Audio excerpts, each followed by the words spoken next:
नमस्कार, मैं हूं संजय शर्मा। आप देख रहे हैं 4 PM news network. Bharatiya Janata party का मंगलसूत्र कांड, ये नया शब्द निकाला अभय दुबे जी ने। जाने हमारे पत्रकार हैं देश दुनिया के, आप देखते हैं रोज एबीपी चैनल पे। बहुत अच्छी किताबें लिखी हैं, बहुत अच्छा अनुभव है राजनीति का, समाज का।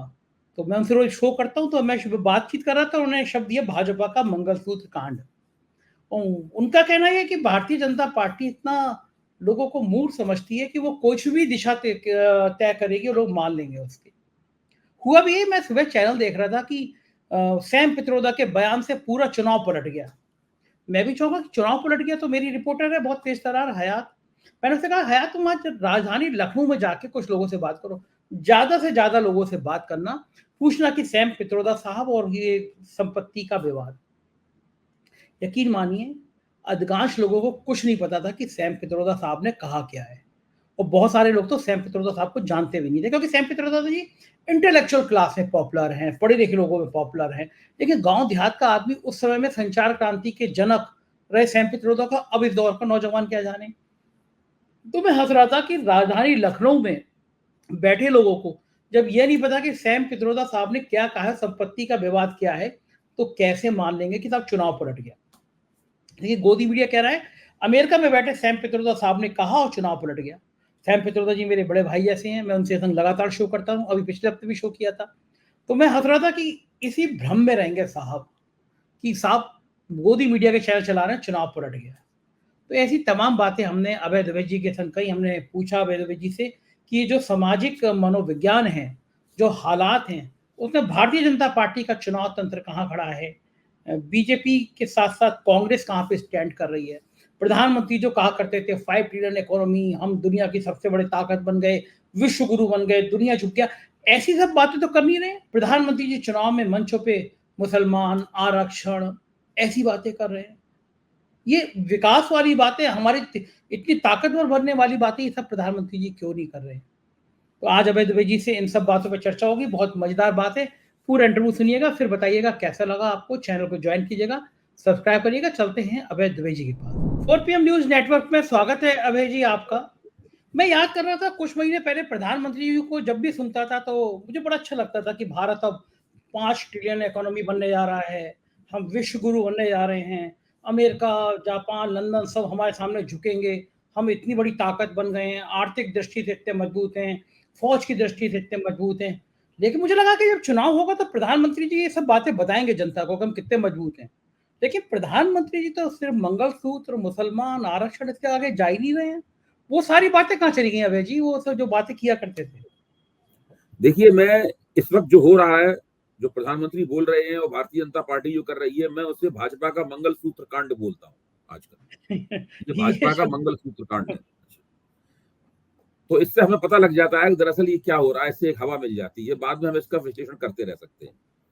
जहां तक प्रधानमंत्री द्वारा किए गई दावेदारियों का सवाल है, जो कि वो पहले से कर रहे हैं, प्रधानमंत्री की एक विशेषता है कि वो एक हमेशा देश को एक खुशनुमा कहानी सुनाते रहते हैं। एक हैप्पी नैरेटिव जो है ना, वो देश को थमाते रहते हैं, लगातार उनके मुंह से निकलता रहता है। गर्व से कहो ये, गर्व से कहो वो, हम 5 ट्रिलियन इकोनॉमी बनने वाले हैं, ये इस तरह का होता रहता है। मीडिया इन चीजों को और भी ज्यादा जोर से एम्पलीफाई करता है और ज्यादा ऊंचे स्वर में, लाउड स्पीकर आपकी बात को एम्पलीफाई करता है ना, उसी तरीके से मीडिया इसको दूनी तिगुनी 10 गुनी आवाज में इसको लोगों को सुनाता है। अब सवाल ये है कि फिर आया चुनाव, तो प्रधानमंत्री को शुरू में ही लग गया था कि ये बातें कहने से चुनाव नहीं जीता जा सकता। चुनाव जीतने के लिए कुछ ना कुछ ऐसी बात कहनी पड़ेगी जिसके अंदर फ्रिक्शन हो, यानी जिसके अंदर टकराव हो। मतलब टकराव से जोश आता है लोगों को, किसी के खिलाफ भी टकराव हो उससे जोश आता है, कहीं ना कहीं ऐसा होना चाहिए। तो उन्होंने उसके लिए भ्रष्टाचार का मुद्दा चुना और उन्होंने ऐलान करके कहा कि भ्रष्टाचार के मुद्दे पे ही ये चुनाव मैं लड़ने जा रहा हूं। और जब जिस दिन मैं प्रधानमंत्री तीसरी बार शपथ लूंगा, उसकी पहले 100 दिन मैं भ्रष्टाचार पर और भी जोशो खरोश के साथ कार्रवाई करूंगा। कोई कुछ भी कहता रहे, मोदी नहीं मानेगा, वो भ्रष्टाचार के खिलाफ कार्रवाई करता रहेगा और ज्यादा जोर से एजेंसियां अपना काम करती रहेंगी। ये अरविंद केजरीवाल की गिरफ्तारी के बाद में बहुत जोर शोर से प्रधानमंत्री ने कहना शुरू किया। बीजेपी वालों को लगा, उनके साथियों को, कि भाई अब यही मुद्दा है, इसी पे हम 2024 का चुनाव लड़ेंगे, तो बीजेपी के प्रचार जो इंचार्ज थे उन्होंने तय किया कि दिल्ली को इस तरह के होर्डिंग से भर दिया जाए। तो उन्होंने दिल्ली में बड़े बड़े होर्डिंग लगाने शुरू कर दिए इस बात को लेके कि वे कहते हैं भ्रष्टाचारियों को बचाओ, मोदी जी कहते हैं कि भ्रष्टाचारियों को पकड़ो। जो है ये दिल्ली में होर्डिंग लगे हुए हैं, आप देखिए काले और पीले और नारंगी रंग के, बेसिक मुख्य तौर पर काले सफेद इस तरह के होर्डिंग लगे हुए हैं। मोदी जी की एक बड़ी तेवर के साथ जो है ना एक तस्वीर भी उसके अंदर है। काफी बड़े बड़े होर्डिंग है, उतने बड़े तो नहीं जितने 2019 में लगे थे घुस के मारा, लेकिन है अच्छे खासे होर्डिंग है। तो उन होर्डिंगों को देख के भी लगा कि प्रधानमंत्री अब इसी मुद्दे के ऊपर चुनाव का युद्ध लड़ेंगे। अच्छा, लेकिन इसके बाद सर्वे आने शुरू हुए और सर्वे आते ही लगने लगा कि भ्रष्टाचार के मुद्दे की कोई पॉजिटिव परचेज, कोई सकारात्मक मान्यता जनता के बीच में नहीं है। लोग इससे कोई बहुत ज्यादा उत्तेजित होने वाले नहीं है। और बात इस तरह की भी हो रही है कि भाई ये इसके जरिए विपक्ष का दमन कर रहे हैं, एक तरफ एजेंसियों को विपक्ष के खिलाफ इस्तेमाल कर रहे हैं। और अब उसमें साफ निकल के आने लगा ना कि जो सी वोटर ने सर्वे किया उसमें तो 72% लोगों ने कह दिया कि भाई ये जो भ्रष्ट लोग भाजपा के अंदर जाते हैं उनके खिलाफ या तो कार्रवाई रोक दी जाती है या उनके खिलाफ केस कार्रवाई धीमी कर दी जाती है या केस बंद कर दिए जाते हैं। तो इस तरह का सब होने लगा। हालांकि भाजपा के समर्थक बार बार ये कहते रहे कि लोगों को मोदी की बात पर ज्यादा यकीन है, लोग मोदी की बात पर ज्यादा यकीन करेंगे। हो सकता है विपक्ष के खिलाफ कुछ वो हो रहा हो, भेदभाव हो रहा हो, लेकिन अंततः लोग मोदी की बात को ही सही मानेंगे। इस तरह की बात भी की जाती रही। लेकिन जो पहले चरण का चुनाव हुआ, पहले चरण के चुनाव के बाद तो मोदी और उनके लोगों को बिल्कुल यकीन हो गया कि ये भ्रष्टाचार का मुद्दा बिल्कुल नहीं चलेगा। इसलिए उन्होंने, अब कभी कभार कोई जिक्र करते, मेरे ख्याल से तो भूल से भी उसका जिक्र नहीं करते, उसको उन्होंने पूरी तरीके से छोड़ दिया है। कांग्रेस का जो घोषणा पत्र आया था तो उस वक्त उन्होंने उसे मुस्लिम लीग की घोषणा पत्र कहा था, उसी चीज को उन्होंने फिर से पकड़ा और उसमें जो संपत्ति का सर्वे करने की बात राहुल गांधी ने उसमें कही है और राहुल गांधी उसके ऊपर जोर भी दे रहे हैं, संपत्ति के पुनर्वितरण पर जोर दे रहे हैं, जो कि पुराना समाजवादी नारा है, समाजवादी विचार है जो है, उसके ऊपर जोर दे रहे हैं। और आरक्षण की नीति को, जातिगत आरक्षण को किस तरह एक समता मूलक संपत्ति के वितरण के विचार में बदला है राहुल गांधी ने, मैं उनकी इसमें तारीफ करूंगा। और आज अखबारों में भी इस बात पे एक बड़ा अच्छा विश्लेषण आया है कि किस तरह राहुल गांधी ने जातिगत जनगणना जो है, जातिगत जनगणना में से एक समता मूलक संपत्ति के समता मूलक वितरण का विचार निकाल लिया है उसमें, और उसके ऊपर वो जोर दे रहे हैं। इतना ही नहीं, राहुल गांधी ने ये कहा है कि एक नव संकल्प अर्थव्यवस्था बनाएंगे। यानी पहली बार जो अर्थव्यवस्था खुद कांग्रेस ने, नरसिंह राव जब प्रधानमंत्री थे, मनमोहन सिंह उनके वित्त मंत्री थे, चिदम्बरम उनके वाणिज्य मंत्री थे, और मोंटेक सिंह अहलूवालिया उनके वित्त सचिव थे, तब ये जो जिस अर्थव्यवस्था की नींव रखी थी, जिसे भूमंडलीकरण की अर्थव्यवस्था, नव उदारतावादी अर्थव्यवस्था हम कहते हैं, उसकी नींव रखी थी, उस अर्थव्यवस्था में ट्वीक करना, उसको बड़े पैमाने पर बदलने का वायदा लेकर कांग्रेस आई। मैं समझता हूं भारत के राजनीतिक इतिहास में ये एक अभूतपूर्व किस्म का वायदा है। ऐसा वायदा 1990 के बाद तो किसी ने नहीं किया, किसी ने हिम्मत नहीं की ऐसा वायदा करने की कि वो इस अर्थव्यवस्था को बदलेगा। क्योंकि अर्थव्यवस्था को बदलने का मतलब होता है काफी कुछ बदल डालना। अंतरराष्ट्रीय जो बड़ी बड़ी शक्तियां हैं, उन शक्तियों के सुझाव होते हैं, जो निर्देश के और सुझाव के रूप में होते हैं, लेकिन होते दरअसल वो निर्देश हैं, उनको मानना ही पड़ता है। अंतरराष्ट्रीय मुद्रा कोष, विश्व बैंक, विश्व व्यापार संगठन वगैरह, उनकी कौन नहीं, एशियाई डेवलपमेंट बैंक, सब लोग उनकी बात मानते ही हैं। तो उनकी बातों को जब तक आप नजरअंदाज नहीं करेंगे, भारत की कारपोरेट पूंजी को आप तक नाराज नहीं करेंगे, तब तक आप कोई नव संकल्प अर्थव्यवस्था नहीं बना सकते। लेकिन कांग्रेस इस वायदे को लेकर सामने आई।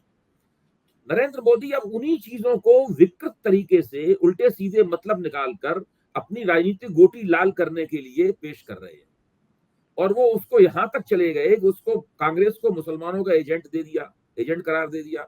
मनमोहन सिंह के 18 साल पुराने भाषण को निकाल के ले आए और तरह तरह की बातें कर रहे हैं। सैम पित्रोदा के इस जो विरासत कर जो है उसकी बात कर रहे हैं, जबकि बिल्कुल स्पष्ट है, कांग्रेस ने साफ कर दिया है कि न घोषणा पत्र में उसका जिक्र है, और कांग्रेस ने साफ कर दिया है कि कोई विरासत कर वगैरह लगाने का उनका इरादा नहीं है। फिर भी प्रधानमंत्री उसको, मामले को खींचे जा रहे हैं।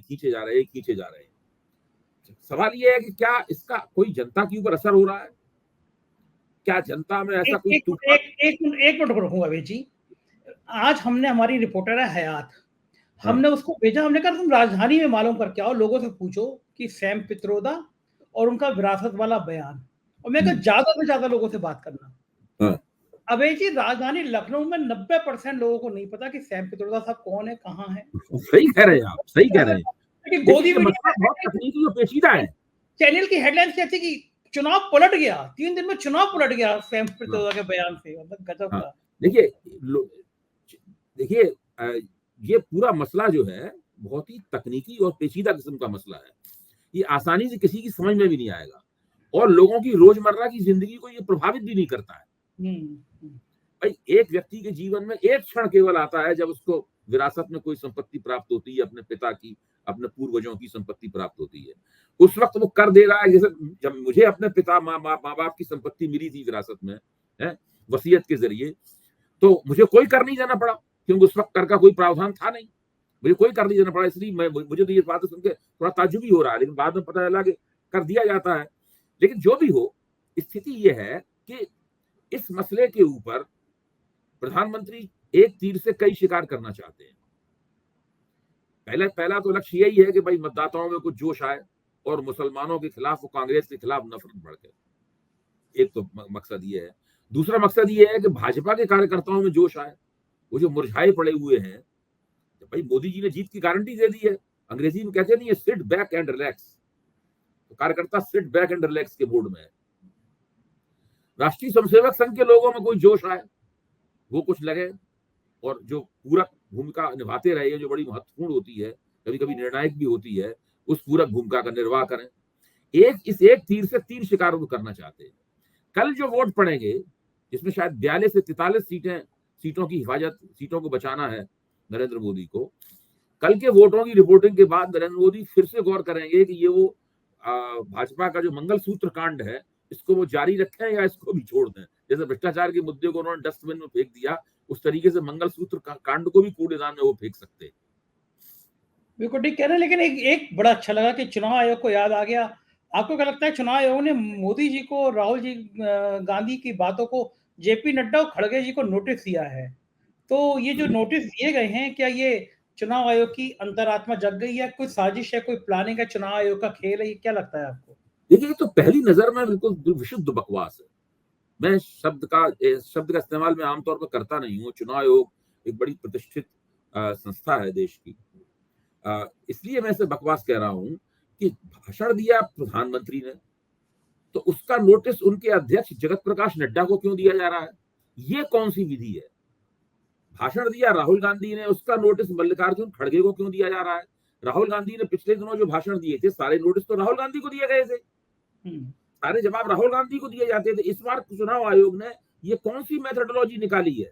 ये मेथोडोलॉजी इसलिए निकाली गई है ताकि प्रधानमंत्री के खिलाफ कार्रवाई न करनी पड़े। चुनाव आयोग इस बीच में, जब से विपक्ष ने जाके चुनाव आयोग को शिकायत पत्र दिया है, इसमें 17 शिकायतें नरेंद्र मोदी के खिलाफ गिनाई गई हैं। 17 चुनाव आयोग ने उसमें से बहुत सी शिकायतों के जवाब तैयार कर लिए हैं, लेकिन शिकायतों में कोई दम नहीं है। लेकिन जो बांसवाड़ा का वक्तव्य है, वो इंडियन एक्सप्रेस में आ भी गया कि चुनाव आयोग को क्या जवाब देने वाला है। अच्छा, वो आ भी गया है, चुनाव आयोग ने क्या तैयारी कर रखी है। जो बांसवाड़ा वाला वक्तव्य है, उसके खिलाफ तो चुनाव आयोग कुछ कर नहीं सकता, कोई तैयारी कर नहीं सकता। मुसलमानों वाला, मुसलमानों वाला वो तो हेट स्पीच का स्पष्ट उदाहरण है।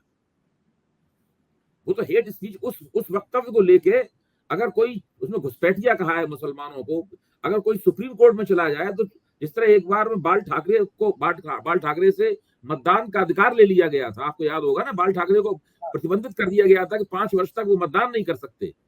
उस तरह से नरेंद्र मोदी से सुप्रीम कोर्ट मतदान का अधिकार ले लेगा अगर उसको सुप्रीम कोर्ट में कोई चला जाए, और उसमें समय लगेगा थोड़ा सा, लेकिन इस हालत में वो पहुंच सकते हैं। लग भी गया उनको कि ऐसा हो सकता है, इसलिए अलीगढ़ में फिर वो मुसलमानों का नाम लिया, बात हो गई, लेकिन मुसलमानों का नाम उसमें चतुराई पूर्वक बाहर कर दिया। और तो आज तो मुसलमानों के पक्ष में बोलने लगे कि मुसलमान भाइयों को, चुनाव आयोग इसीलिए उसको बैलेंस करना चाहते हैं। दरअसल चुनाव आयोग एक पतली गली की खोज कर रहा है जिससे वो निकल जाए और नरेंद्र मोदी के खिलाफ कार्रवाई न करनी पड़े। नरेंद्र मोदी के खिलाफ कार्रवाई करने का जिगर तो है नहीं चुनाव आयोग के पास, लेकिन कुछ करना भी है। अगर कुछ कोई जवाब नहीं देगा, कुछ नहीं करेगा जो है, तो लोग सुप्रीम कोर्ट में चले जाएंगे। तो सुप्रीम कोर्ट चुनाव आयोग से पूछेगा कि भाई आपने क्यों नहीं किया, बताइए, हमें दीजिए जवाब आप। तो सुप्रीम चुनाव आयोग की बहुत भद होगी। तो मसला जो है इसमें, मसला ये चुनाव आयोग इसमें बहुत बुरी तरीके से फंस गया है। नरेंद्र मोदी ने जोश में आकर जिस तरीके से मुसलमानों को घुसपैठिया कहा और ये सब बोला है उनके बारे में, है, सारी बातें में झूठ बोल रहे हैं। देखिए, वो कह रहे हैं कि मुसलमानों को धर्म के आधार पर आरक्षण देना चाहती है कांग्रेस। भाई, इसको सभी लोग जानते हैं कि मुसलमानों को पिछड़े वर्ग का आरक्षण अपने आप मिला हुआ है। मुसलमानों में ऐसी 47 जातियां, एक दो नहीं है। इसको पसमानदा आप कहते हैं। पसमानदा मीन्स जो पिछड़ गए हैं। पसमानदा का मतलब होता है जो पीछे रह गए हैं। और मोदी जी तो खुद पसमानदा समाज के लिए काम कर रहे थे। पसमानदा समाज, हमारा पसमानदा समाज, 43 पसमानदा जातियां हैं इसमें। अंसारी, जुलाई वगैरह सारी जाति, अंसारी, कसाई, लाल बेगी, हलालखोर, सारी जातियां मुसलमानों की हैं। नाई, जो जितनी जातियां मुसलमानों की होती हैं, उन सबको, जो यादवों को 27% आरक्षण है, लोधियों को है, वही आरक्षण उनको भी मिला हुआ है। तो ये बताए बिना लोगों को कि जो अन्य पिछड़े वर्ग के तहत जो आरक्षण है 27%, उसमें मुसलमानों को अपने आप, उनको अलग से आरक्षण देने की आवश्यकता नहीं है। कोई आरक्षण है, ना कोई धार्मिक आधार पर आरक्षण देना, धार्मिक आधार आरक्षण देने की कोई बात ही नहीं है। और कांग्रेस ने तो अब ये भी कर दिया कि जिस विरासत कर की वो बात कर रहे हैं, जो जयंत सिन्हा है, जो कि मोदी जी के पहले कार्यकाल में 2014 शुरू हुआ था, उसमें वित्त राज्य मंत्री थे, उन्होंने भी तो विरासत कर की बात कही थी। हाँ, और सैम ने तो केवल एक सुझाव दिया है। जब ये तो ना कहा कि इस पर भी विचार किया जाना चाहिए, ये तो सुझाव है। कांग्रेस ने मना कर दिया कि इस पर विचार नहीं करेंगे। इसके बावजूद आप इस बात को खींचे जा रहे हैं। चैनल कह रहे हैं कि चुनाव पलट गया 3 दिन में। इस बयान के बाद चुनाव ही पलट गया पूरा, यानी सबसे बड़ा मुद्दा हो गया बेरोजगारी। चुनाव का नतीजा कुछ ऐसा निकलेगा कि चैनल पलट जाएंगे। ये आपकी लाइन सही है। नहीं, वास्तव में मतलब ऐसा नतीजा निकलेगा कि उसके बाद चैनलों को बचाव में कुछ पैतरा अख्तियार करना पड़ेगा। अभय जी, सुधीर चौधरी की जो बातें हैं आजकल ट्विटर पे छाई हुई हैं, वो जो प्रियंका गांधी की तारीफ कर दी एक दो बार मंगलसूत्र पे खिंचाई कर दी और कहा कि सही कह रही है प्रियंका जी, लोग हैरान है। तो अभी से रुख बदलने लगे, अपना ये इंगित करने लगे, लेकिन खतरनाक है। आज देखिए, चालाक लोग पहले से, सुधीर चौधरी पहले कांग्रेस के समर्थक थे। जब कौन नहीं जानता इस बात को। जब 10 साल तक कांग्रेस की सरकार थी तो क्या वो भाजपा के समर्थक थे? सुधीर चौधरी को पत्रकारों में कांग्रेस का तरफदार माना जाता था। जब मुझे भी पहली बार ये बताया गया तो मुझे भी ताज्जुब हुआ, मुझे नहीं पता था। जो लोग सुन रहे होंगे बड़ा हैरान में हो गए होंगे। लेकिन क्या हाल हो गया है अभय जी। आज तक ने इतना बढ़िया हेलीकॉप्टर वाला पत्रकार जो बहुत से पत्रकार जो बाद में मोदी भजन मंडली के सदस्य बने, उनमें से बहुत से पत्रकार कांग्रेस, राहुल गांधी परिवार की भजन मंडली के सदस्य थे। गजब है। उस दौर में इधर और इस दौर में इधर। लेकिन बड़ा वो भी मुझे मजा आया कि आज तक ने इतना बढ़िया हेलीकॉप्टर मंगाया। उत्तराखंड में अंजना ओम कश्यप जी उतरी और वहां पे गोदी मीडिया गो बैक। आज वो झांसी में आई, उत्तर प्रदेश में लोगों ने घेर लिया, गोदी मीडिया गो बैक। मतलब भारी पुलिस को लगाना पड़ रहा है तब शो हो पा रहे हैं। यानी कि जनमानस में क्या किस तरह की चेतना डेवलप हो रही है। हम लोग तो जाते हैं गांव में, आराम से चाय पिलाई जाती है, नाश्ता कराया जाता है, हमें तो कभी पुलिस की जरूरत नहीं पड़ती है। तो ये लोगों में जो रिएक्शन हो रहा है, गोदी मीडिया गो बैक, पब्लिक चिल्लाने लगी है आजकल, ये क्यों चिल्लाने लगी, इसका क्या? आप संजय जी इस बात क्यों नहीं सोचते कि आपके मान लीजिए दर्शक बढ़ते जा रहे हैं, आपके दर्शक तो मेरे ख्याल से 40 लाख प्लस हो गए, 42 लाख क्रॉस हो गए, 42 लाख पार कर गए। तो ये कहाँ से आ रहे हैं दर्शक? हाँ, है तो ये देशी लोग, ठीक बात है। नहीं, कहाँ से आ रहे हैं दर्शक तो उतने ही है देश में, अचानक दर्शक तो बढ़ नहीं गए, कहीं से तो आ ही रहे हैं ना दर्शक। ये जो इसको मैं सरकारी चैनल कहता हूँ, सरकारी मीडिया वो नहीं है। अभी देखिए, मोदी जी अभी भाषण दे रहे थे सुबह, तो दूरदर्शन पे उनका भाषण नहीं सुनाया जा रहा था, लेकिन जिस चैनल पे मैं था और दूसरे तमाम, और जहां पे उन सब जगह चैनलों में 25 मिनट तक मोदी का पूरा भाषण सुनाया गया, 25 मिनट। तो हमारे एक मित्र ने चेक किया कि दूरदर्शन पे भी चल रहा है, उसने चेक करके देखा कि नहीं, दूरदर्शन पे नहीं चल रहा है। अरे सरकारी मीडिया को चलाने की जरूरत क्या है जब गैर सरकारी मीडिया ही चला रहा है उसको? सही बात है। जब गैर सरकारी मीडिया सरकारी प्रवक्ता बन गया तो किसी को जरूरत क्या? 100%। इसीलिए मैं इसको सरकारी मीडिया ही कहता हूँ। वो सरकारी मीडिया ए है दूरदर्शन, ये सरकारी मीडिया बी है। तो क्या इस तरह की फीलिंग्स को क्या हमें जन भावना समझना चाहिए, ये पॉलिटिकल पार्टियों को समझना चाहिए कि रुख किधर है हवा का? देखिए, जन भावना वगैरह की किसी को कोई चिंता नहीं है। ये सब हम लोग बातें करते, किसी को जन भावना से कोई मतलब नहीं। मतलब इस बात से है कि मोदी जी सत्ता में है। अभी कुछ दिन पहले तक लग रहा था कि सत्ता से हटने वाले नहीं है, इन्हीं को तीसरी बार भी देश की सत्ता प्राप्त होगी। ये बातें कही जा रही थी। 399 बहुत से चैनलों ने सर्वे करा के 399 सीटें भी दी हैं बीजेपी को। तो अब आप इससे अंदाज लगा सकते हैं कि ऐसे जो सत्ता में इतना जबरदस्त रूप से कदम जमे हुए हैं, जिसको हर बार पहले मिली 382 282 सीटें, फिर मिली 303, अब मिलेंगी एनडीए को मिलेंगी 399 सीटें। जब इस तरह का माहौल बनाया गया है, तब फिर जो कारपोरेट पूंजी से पूरे चैनल चल रहे हैं, वो चैनल फिर जन भावनाओं की परवाह क्यों करेंगे? उन्हें तो उसकी पर जो वक्त का हाकिम है, नरेंद्र मोदी तो वक्त के हाकिम है, वक्त का हाकिम खुश रहना चाहिए। आज तो नरेंद्र मोदी अपने भाषण में कुछ मीडिया को भी धमका रहे थे कि मीडिया वाले जो मेरे खिलाफ बोलते रहते हैं, मीडिया वाले जो मेरी बाल की खाल उतारते रहते हैं, तो उनको भी बता देना चाहता हूं कि वो समझ लें कि कांग्रेस क्या करने वाली है, वगैरह वगैरह, ये सब भी बोल रहे थे। जबकि इस तरह और सामने बोलते हुए कभी उन्हें सुना नहीं है। और कितना बताएंगे मीडिया वालों को, धमका धमका कर कितना ढेर करेंगे, मतलब किसी का चैनल बंद है, किसी को धमकी है, कितना किस हद तक जाएगी। लेकिन ये जो डिक्टेटरशिप वाली फीलिंग है, धमकाने वाली फीलिंग है, दो मुख्यमंत्री जेल में हैं, इन फीलिंग का भी तो नुकसान हो रहा है। लोग कह रहे हैं ना कि यार इतना ही तानाशाही भी ठीक नहीं है। एक सामान्य जो है भारत की जनता, वो तानाशाह को पसंद करती नहीं है कभी। देखिए, अति जो होती है भारत की जनता पसंद नहीं करती। मैं तो सेफोलॉजिकल यानी चुनाव शास्त्रीय ढंग से प्रमाणित कर सकता हूं कि 2004 में जो अटल बिहारी वाजपेयी की पराजय हुई थी, यानी 2004 में कुछ 8 या 10 या कितनी बहुत थोड़ी सी सीटों से ही बीजेपी पीछे रह गई थी कांग्रेस से, और कांग्रेस के गठजोड़ को बीजेपी की गठजोड़ से ज्यादा सीटें प्राप्त हुई थी, सबसे बड़ा दल कांग्रेस बन गई थी। उसका बुनियादी कारण क्या था? वो जरा सा बीजेपी क्यों लड़खड़ाई? जबकि अटल बिहारी वाजपेयी की जो रेटिंग थी वो 38% थी प्रधानमंत्री के पद में लोकप्रियता में, और उसके मुकाबले सोनिया गांधी की रेटिंग केवल 27% थी। मुझे अच्छी तरह याद है कि उस जमाने की रेटिंग क्या आई थी दोनों की। अटल बिहारी वाजपेयी बहुत ही लोकप्रिय नेता थे, कांग्रेस में उनके मुकाबले का भाषण देने वाला नहीं था कोई। 38% रेटिंग वाला बंदा जो 6 साल से प्रधानमंत्री था, जिसके ऊपर कोई दाग नहीं था, जिसके सबसे अच्छे संबंध थे, अटल जी के सबसे अच्छे संबंध हुआ करते थे, वो किसी व्यक्तिगत रूप से किसी का चरित्र हनन नहीं किया करते थे मोदी जी की तरह। वो हार गया चुनाव।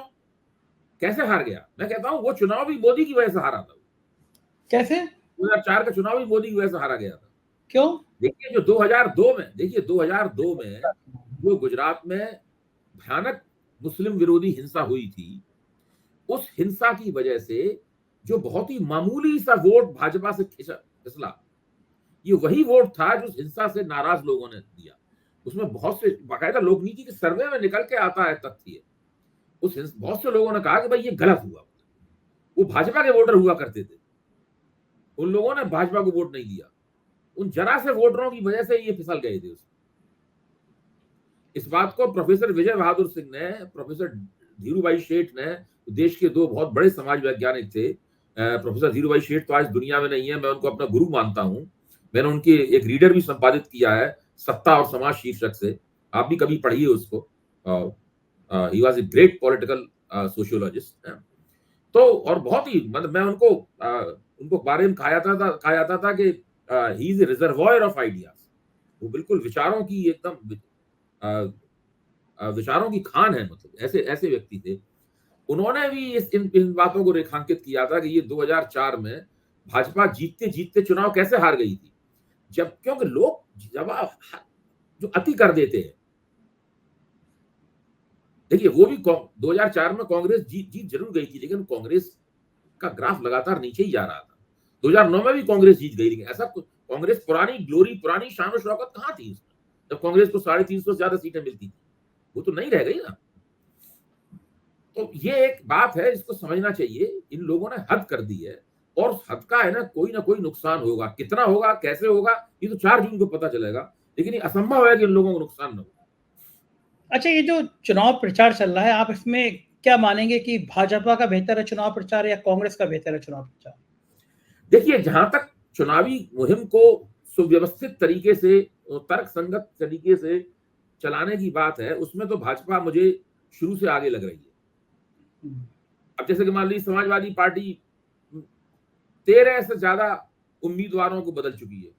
एक-एक कॉन्स्टिट्यूएंसी में एक से ज्यादा बार उम्मीदवारों को समाजवादी पार्टी ने बदला है।